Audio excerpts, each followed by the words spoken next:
And now, it is with great pride that we present the story of NASA's Apollo program, the greatest adventure mankind has ever undertaken.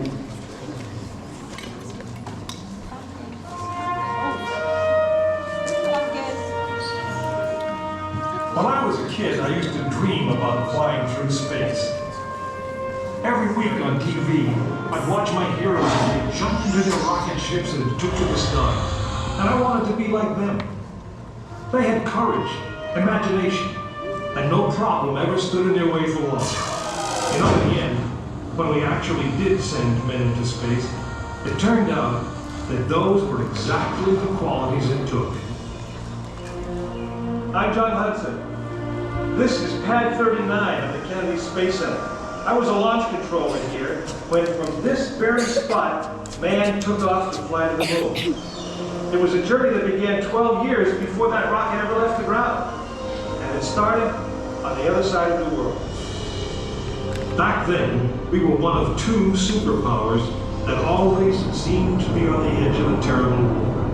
In 1957, the Soviet Union launched the first ever man-made satellite into Earth orbit. They called it Sputnik, which means traveling companion. And in a world where peace hung in a delicate balance, it seemed to create a dangerous advantage. Every ham radio operator in America could hear the beacon. People were afraid. Were the Soviets looking down on us, watching us? If they could make a satellite pass over our cities, could they do the same with a bomb? Our own space program kicked into high gear, and less than 2 months later, we were ready to launch our own satellite.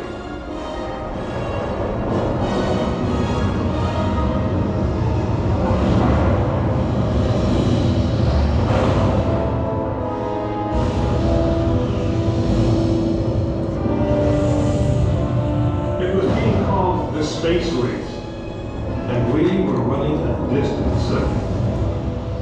In 1961, we fell even further behind. Soviet cosmonaut Yuri Gagarin became the first man into space, circling the world in just 89 minutes. We had our own astronauts, and they were eager and ready to take the big ride. But our manned space program couldn't seem to get off the ground. We stuck with it, and on May 5th, 1961, things finally started going right. Astronaut Alan Shepard took his ship Freedom 7 6.5 miles into space. America had its first space hero. Just a few days later, our space program received a new challenge.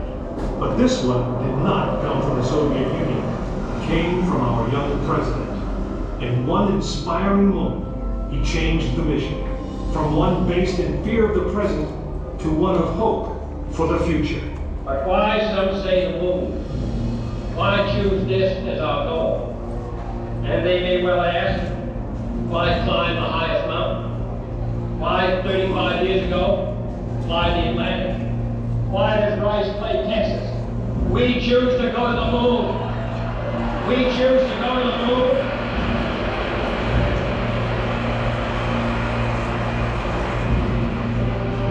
Choose to go to the moon in this decade and do the other thing. Not because they are easy, but because they are hard. We hadn't been more than 16 minutes into space, and now we were going to the moon. We would have to design a rocket the size of a 36-story office building, put it together with the precision of a microscope, and accelerate it to the speed of a bullet.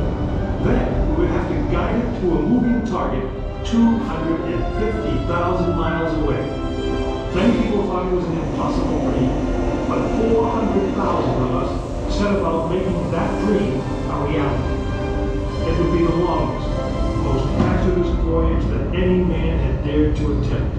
But step by step, mission by mission, we orbited the Earth, perfecting the skills and technologies we would need on this incredible journey. Our astronauts practiced maneuvering, docking, and the 1,000 other tasks that would comprise the moon mission.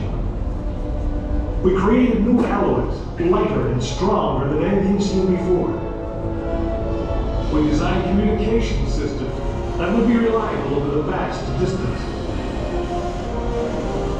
And behind it all, we tried to perfect the rocket that would be powerful enough to punch out of Earth orbit and take us to the moon.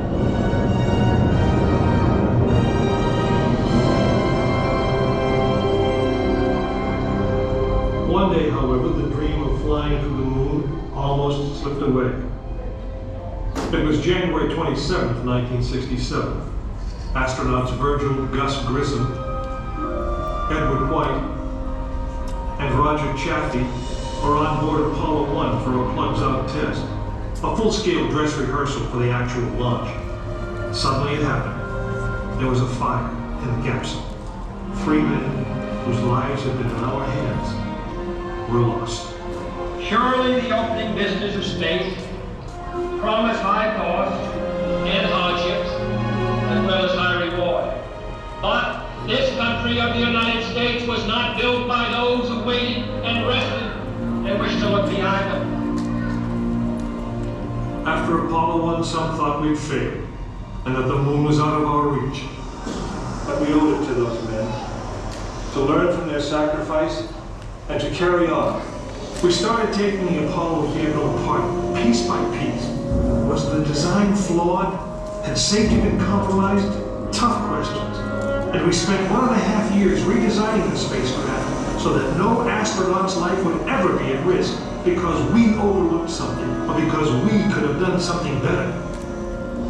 A moon rocket is 91% high explosive, and it goes into the most unforgiving, hazardous environment there is. We could never make it risk-free, and the men who flew them knew that.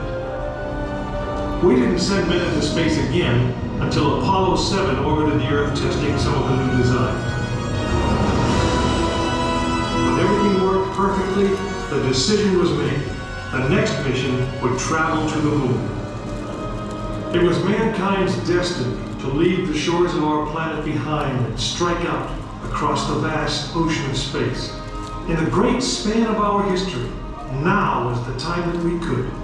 Now was the time that we would. We stood on the eve of the longest, most dangerous journey that any man had ever undertaken. And it would be taken by Frank Borman, James Lovell, and William Anders, the crew of Apollo 8. Through those doors, you'll find the firing room, launch control, just as it was on December 21st, 1968. Please gather all of your belongings, take small children by the hand, and proceed to the open doors to every room in the hall. Both strollers and children, and you are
É um simulador da central de controle de lançamento do foguete.